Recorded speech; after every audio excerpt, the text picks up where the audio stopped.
ఫిబ్రవరి నెల 2026 సంవత్సరంలో గోచార ఫలితాలు ఏ విధంగా ఉంటాయో సశాస్త్రీయమైన పద్ధతులు తెలుసుకునే ప్రయత్నం చేద్దాము. ఈ మీనరాశి వారికి జన్మంలోనే శని సంచారం. జన్మంలోనే శని సంచారం, జన్మం అనేటప్పటికి తనుభావంగా మనం భావిస్తాము. శరీరానికి గాయాలు, రోగాలు, రుచులు వచ్చేటటువంటి అవకాశం ఎక్కువ.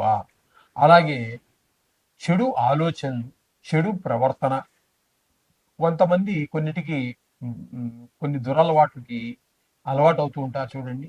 వారిని మరీ పట్టి పీడిస్తూ ఉంటుంది. గాయాలయ్యే అవకాశం ఉంటుంది. వాహనాలు అవి నడిపేటప్పుడు జాగ్రత్త. తగు జాగ్రత్త తీసుకోకపోతే గాయాలు అయ్యేదానికి కూడా అవకాశం ఉంటుంది. ఈ విధమైన ఫలితాలన్నీ కూడా శని భగవానుడు ఇస్తూ ఉన్నాడు. అట్లాగే చతుర్థ స్థానంలో గురు సంచారం. చతుర్థ స్థానంలో గురు సంచారం కూడా శుభప్రదమైన ఫలితములు ఇవ్వజాలదు. అక్కడ కూడా విద్య, భూమి, గృహము, వాహనాలు, స్వభావం ఇట్లాంటి విషయాల్లో దుష్ప్రభావమే చూపిస్తూ ఉంటుంది. సుఖాలు కొంచెం దూరం అవుతాయి. అన్నీ మనకు ఉంటాయి. ఇల్లు ఉంటుంది, గృహం ఉంటుంది, వాహనం ఉంటుంది, అన్నీ ఉంటాయి. కానీ ఏదో ఒక రకమైన ఇబ్బంది పెడుతూ ఉంటాయి. ఈ విధమైన ఫలితాలన్నీ కూడా గురువు చతుర్థ స్థానం వల్ల వస్తాయి. ఇకపోతే 6వ స్థానంలో కేతు గ్రహ సంచారం జరుగుతోంది. ఇది మాత్రం మంచి ఫలితాలు ఇస్తాడు. తద్వారా మనకి ఆరోగ్యం బాగుంటుంది. డబ్బులు ఎవరికైనా మనం ఇవ్వాల్సి ఉంటే ఇచ్చేయగలుగుతాము. మనం అప్పుల కోసం ప్రయత్నం చేస్తే అప్పు దొరుకుతుంది. తద్వారా మనకి ధనానికి లోటు లేకుండా చక్కగా మనకి ఈ కేతు వల్ల కలుగుతుంది.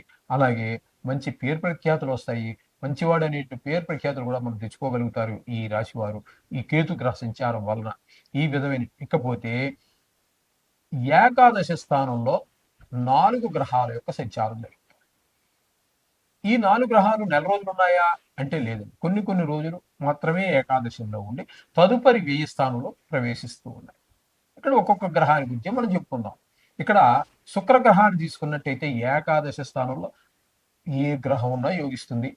ఇక్కడ శుక్ర గ్రహం 5 రోజులు ఉందండి. 5 రోజులు ఉంది. ఏకాదశి స్థానంలో డబ్బులకి లోటు రాదు. ఏ పని ప్రారంభించినా విజయంగా పూర్తి చేయగలుగుతారు. తదుపరి 5 రోజుల తర్వాత ఈ శుక్రగ్రహం 23 రోజులు వ్యయ స్థానం. వ్యయ స్థానంలో కూడా యోగించేటటువంటి ఏకైక గ్రహం శుక్రగ్రహమే. కాబట్టి ఆయన అక్కడ కూడా యోగిస్తాడు. అక్కడ వల్ల కూడా మనకేంటంటే ధన ఆదాయం ఉంటుంది. ధనాన్ని చాలా సులువుగా సంపాదించడం అవుతుంది.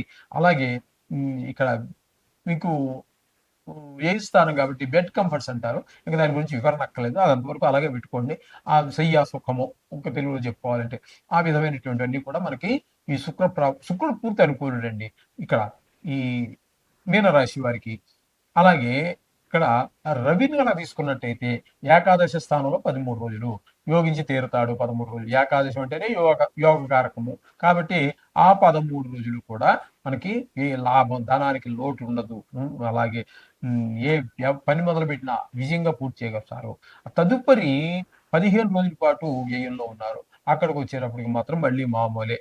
మనోవిచారం, కళత నష్టాలు, విదేశాలు, కారకాలు ఈ విధమైనటువంటి ధన వ్యయము, ధన నష్టము ఇవన్నీ మళ్ళీ మామూలే ఆయన చేసిన. అక్కడి కుజుని గురించి మనం తీసుకున్నట్టయితే 5 రోజులు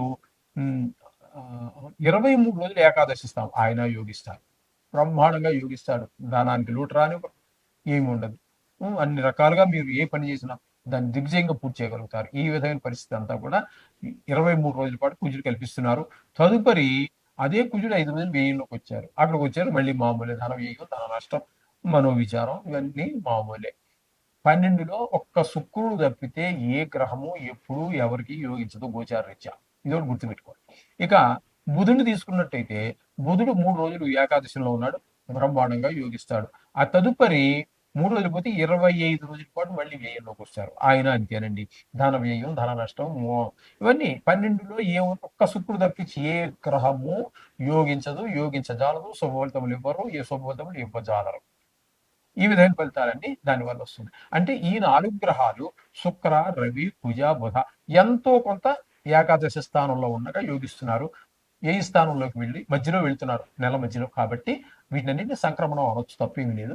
ఆ సంక్రమణం జరిగిన తర్వాత అంటే సెకండ్ హాఫ్ అంతా కూడా మనకి ప్రతికూలమైన ఫలితాలే ఉన్నాయి. ఇకపోతే రాహుగ్రహం ఇది నెల రోజుల నుంచి కూడా ఈ నెల రోజులు కూడా మొత్తం వ్యయ స్థానంలో ఉంటుంది. అది కూడా ధన వ్యయము, ధన నష్టం ఇవన్నీ కల్పిస్తుంది. మొత్తంగా మనం చెప్పుకోవాలి అన్నట్టయితే ఇందులో వీరికి అనుకూలమైన ఫలితాలు పూర్తిగా అనుకూలమైన ఫలితాలు ఇచ్చేది ఒక కేతు గ్రహము, ఒక శుక్రగ్రహము. మిగతావి రవి, ఈ కుజ, బుధ, ఇవన్నీ కొద్ది కొద్ది రోజులు మాత్రం మనకి ఏకాదశంలో ఫలితాలు ఇస్తుంది. పూర్తిగా నెలకి నెల ఇచ్చే పెద్ద గ్రహాలు తీసుకున్నట్టయితే శని, కేతు 2 గ్రహాలు మాత్రం సుఫలితాలు ఇస్తూ ఉన్నాయి. కాబట్టి ఏం కంగారు పడకండి. దీనికి కంగారు పడాల్సిన పనే లేదు. ఇది గోచారం ఇది. మన జీవితం మీద దీని ప్రభావమే 10-15 అదే నిష్ణాతులు అయిన వాడు చెప్తే. కథ చెప్పేదే అది కూడా ఎంతవరకు మరి దేవుడికే తెలియాలి. అంచేత మన వ్యక్తిగత జాతకమే ప్రధానం. దాన్ని బేస్ చేసుకొని దీన్ని అనుసంధానం చేసుకోవాలి. అది మనకి ఇంచుమించుగా 70% వరకు దాన్ని మనకి సూచిస్తుంది. మన జీవితం ఏ విధంగా వెళ్తుంది, ఏ ఆపద రాబోతోంది, ఏ సుఖం రాబోతోంది, యోగిస్తుందా, యోగించదా, అన్నీ కూడా మనకు తెలియజేసేది వ్యక్తిగత జాతకం. అది మాత్రం రాయించుకోండి, చెప్పించుకోవద్దండి. ఎవరైనా చెప్తారంటే వద్దని చెప్పేసి రాయించుకోండి ఒక పుస్తకం మీద. అది మీరు చాలా కాలం 10 సంవత్సరాలు, 20 సంవత్సరాలు, 30 సంవత్సరాలు కూడా పెట్టుకోవచ్చు. నిష్ణాతులైన వారు రాసిందండి. జరుగుతాయి. అంతే నోటితో చెప్తాను. ఏంది మీరు 2 నెలలకో, 3 నెలలకో మీరు మర్చిపోతారు.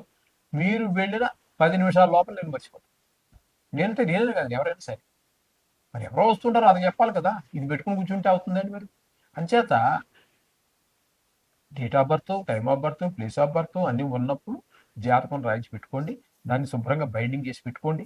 మీకు ఎంతకాలం కావాలంటే అంతకాలం దాన్ని పాడు చేసుకోకుండా జాగ్రత్తగా ఒక డాక్యుమెంట్ ఇంటి కాగితాలు ఎలా జాగ్రత్త పెట్టుకుంటారు, స్థలం కాగితాలు ఎలా జాగ్రత్త పెట్టుకుంటారు, అట్లాగే దీన్ని కూడా పెట్టుకోండి. అది చాలా చాలా చాలా ఇంతకంటే చెప్పడానికి ఏం లేదు. చాలా ఉపయోగకారం. రేపు మర్నాడు రాసినవాడు ఉండకపోవచ్చు. మరో పండితుడి దగ్గరికి వెళ్ళాం, కరెక్ట్గా రాసిన బ్రహ్మాండంగా ఉంది, ఇది ఇలా జరుగుతుందని అదే చెప్పేస్తాడు. సరిగా రాసిందని మరొక సరి ఏం తెలుసుకున్న వారు ఈజీగా చెప్పగలుగుతారు. నాకు ఏం రాదు, ఆయనకి రాదు. ఓం నమ శివాయ. ఆయనకి రాదు, నాకు రాదు, రాసినోడికి రాదు, చదువుకున్నోడికి తెలియదు, మరి ఎవరి దగ్గరికి బట్టి ఆయనకి ఏం రాదు. ఇది చేసేది ఏమి ఉండదండి. ఇదో కాలక్షేప వ్యవహారం. శుభం.